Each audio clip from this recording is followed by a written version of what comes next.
So if you thought that Samsung was already aggressive with their launch of the Galaxy S21, trust me, they were just getting started. Because yes, it seems that Samsung's next Galaxy Unpacked will happen earlier than expected and focus on foldables. It also looks like Google might add some new tracking privacy features, but not as good as Apple's. And speaking of Apple, we have more details on the Apple Car, and they're kind of crazy, guys. I mean, seriously.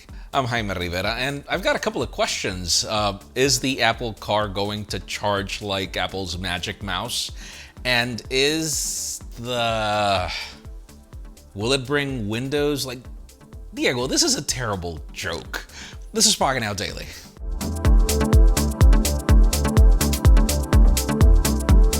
Let's start today off with iPhone buy one, get one free deals, as carriers seem to consider that that's exactly what we need, and they're not wrong. You can currently get that buy one, get one free deal for the iPhone 12 if you get a new line, but if you go for a trade-in, you can actually get up to $750 off. You can also get the iPhone 11 Pro for $640 off if you get an unlimited plan.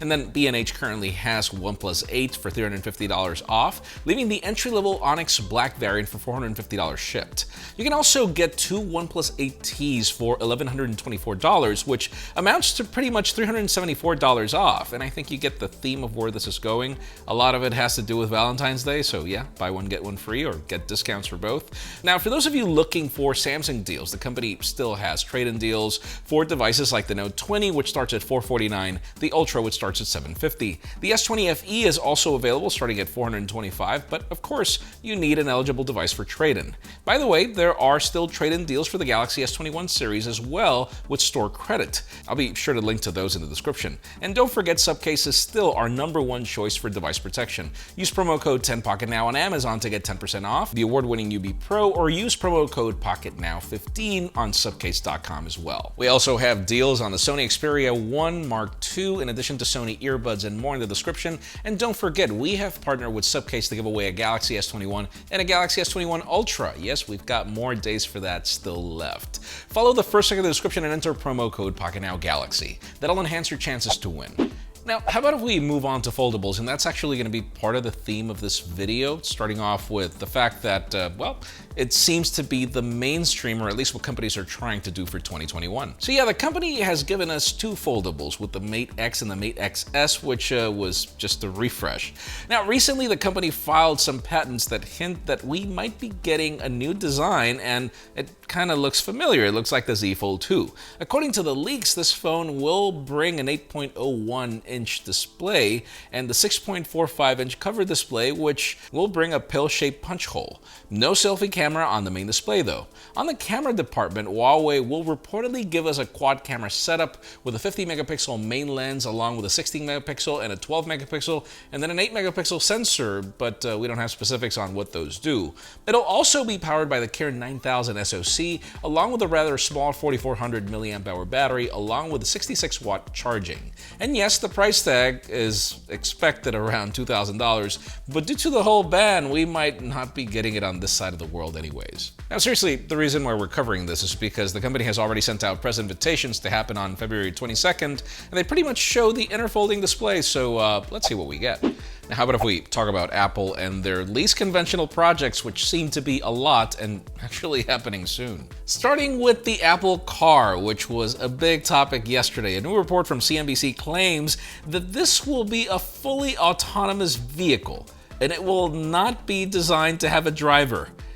Yeah, I'd like to see that legally. But anyways, this means that Apple is planning to go head-to-head with Tesla, as we know that this is one of Tesla's ultimate goals. Now, moving away from the Apple Car, because I'd like to see that happen, let's talk about mixed reality headsets. Yes, for some time now, there's a ton of rumors surrounding VR and AR headsets from Cupertino as well as glasses. Well, according to a new report from The Information, Apple is working on a mixed reality headset that will be equipped with over 12 cameras for head-and-hand movement tracking, as well as capturing your real-world surroundings. Apparently, they will also equip it with two 8K displays, and it will feature some eye-tracking technology. Just to contest, Microsoft's $3,500 HoloLens 2 features a total of 7 cameras and the 2K display, so yeah. Now, you might be wondering about the crazy Apple price tag, because that's expected, and the report mentions that it could cost $3,000, which is cheaper considering what we get from Microsoft. Now, what's weird is that apparently it'll be slated for enterprise customers, which is something I don't believe Apple would ever do, but we'll see. And on that note, also, I would love to see the legality of an Apple car that doesn't even have a driver's side. That makes no sense at all. Like, considering the legalities and the way the system is built, I don't think that's going to be approved anytime soon.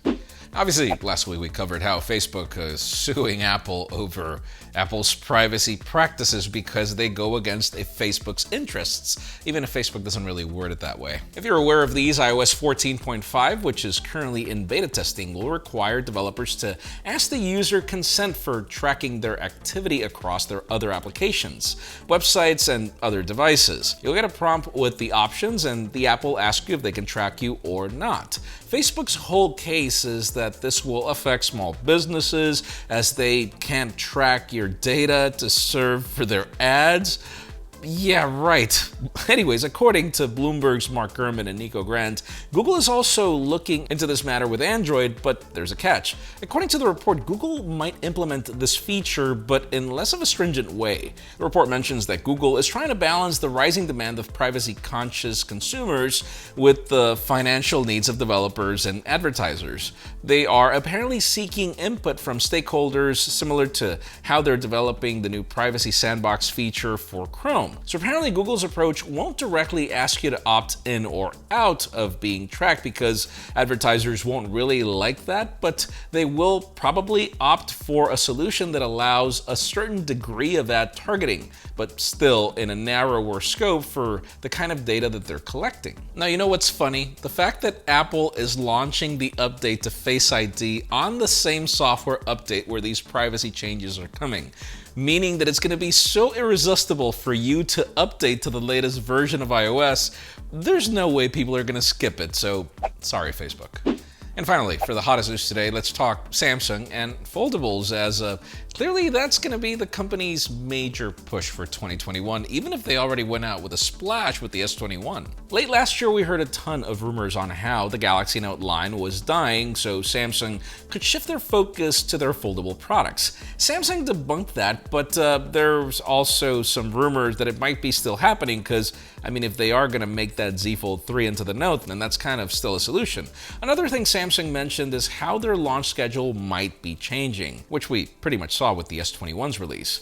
Now we have a new tweet from Ice Universe that kind of confirms it. On the tweet, he mentions that we may have to wait 5 months to see the Z Flip 3 and Z Fold 3. Now, if you think about it, their releases are always pretty much 6 months apart, and January and August make all the sense in the world. So far, we're expecting the Galaxy Z Fold 3 to bring a new UTG composition for a 7.55-inch internal display, and then on the outside, we'll reportedly be getting a smaller 6.21-inch cover display. A couple of days ago, we covered some renders from Ben Geskin showing off the possible new design with the S21 Ultra's camera and some under-display selfie shooter, and even though they aren't too far-fetched, we don't know if those features are coming. Now, other rumors hint that it'll be priced at around $2,000 like the Z Fold 2 was, and it will bring an S Pen included, which is why the displays are shrinking down. So far, we don't have much information on the Z Flip 3 or what to expect, but it might bring a 6.7-inch main display at 120 Hz and a larger cover display. We're also hearing rumors of a Z Flip Lite, but that isn't certain as well. But anyways, in today's question, let's talk pricing, because I know you're already thinking Samsung's crazy if they plan to make that the Galaxy Note and price it for $2,000. So let us know in the comments what would be the ideal price for you to be willing to pay for this foldable tablet that turns into a phone that has an S Pen. Because in my case, I think the sweet spot is $1,300 for a product like this, which used to be the price of the Ultra. I think that that's already expensive, but then with the trade-in deals, it starts becoming a little more logical. That's me. Leave us a comment down below. We'd love to know your opinion. Friends, again, if you want to get the news earlier, follow us on Pocketnow.com and subscribe to our channel for more videos like this one. Also, follow us on social medias. Our extended coverage happens on Instagram. And follow me on my personal handles as you see me trying to say this slower. I tried. Please give this video a thumbs up if you like what you saw. I'm Jaime Rivera. Thanks so much for watching. We'll see you on the next one.